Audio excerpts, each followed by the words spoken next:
എല്ലാവർക്കും സുഖമല്ലേ? ഞാൻ വീക്കെൻഡ് ആയപ്പോൾ വീട്ടിൽ വന്നതാണ്. ഇപ്പം എനിക്ക് വീട്ടിൽ വന്ന നിർബന്ധമായിട്ടുള്ളൊരു കാര്യമാണ് ഏതെങ്കിലും ഒരു മൂവിക്ക് പോകണം എന്നുള്ളത്. അങ്ങനെ ഇന്നും നമ്മളൊരു മൂവിക്ക് വന്നിട്ടുണ്ട്. 10 മണിക്കായിരുന്നു ഷോയെ രാത്രിയിൽ. അപ്പോൾ രേഖാചിത്രം കാണാനാണ് വന്നത്. ഞാനും അമ്മയും ചേട്ടനും കൂടെയാണ് വന്നത്. ഞങ്ങൾ തിയേറ്ററിൽ കയറിയപ്പം ഒരു തിരക്കുമില്ല, ആരും ഇല്ലായിരുന്നു. പക്ഷേ ഷോ തുടങ്ങിയ സമയമായപ്പോഴേക്കും എനിക്ക് തോന്നുന്നു ഹൗസ്ഫുള്ളായിരുന്നു എന്ന്. കാരണം ഒരു സീറ്റ് ഞാൻ വേക്കൻ്റായിട്ട് കണ്ടില്ല.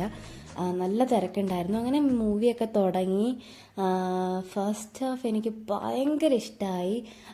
പിന്നെ നമ്മൾ ഇൻ്റർവെല്ലായപ്പോൾ പോപ്കോണൊക്കെ വാങ്ങി കഴിച്ചു. പിന്നെ സെക്കൻഡ് ഹാഫ് അടിപൊളിയായിരുന്നു. നല്ലൊരു മൂവിയായിരുന്നു, എനിക്ക് നല്ല ഇഷ്ടമായി. പിന്നെ നമ്മൾ നേരെ തിരിച്ച് വീട്ടിലേക്ക് പോന്നു. നമ്മുടെ ചാനൽ സബ്സ്ക്രൈബ് ചെയ്യാത്തവരെല്ലാവരും ഒന്ന് സബ്സ്ക്രൈബ് ചെയ്ത് സപ്പോർട്ട് ചെയ്യണേ.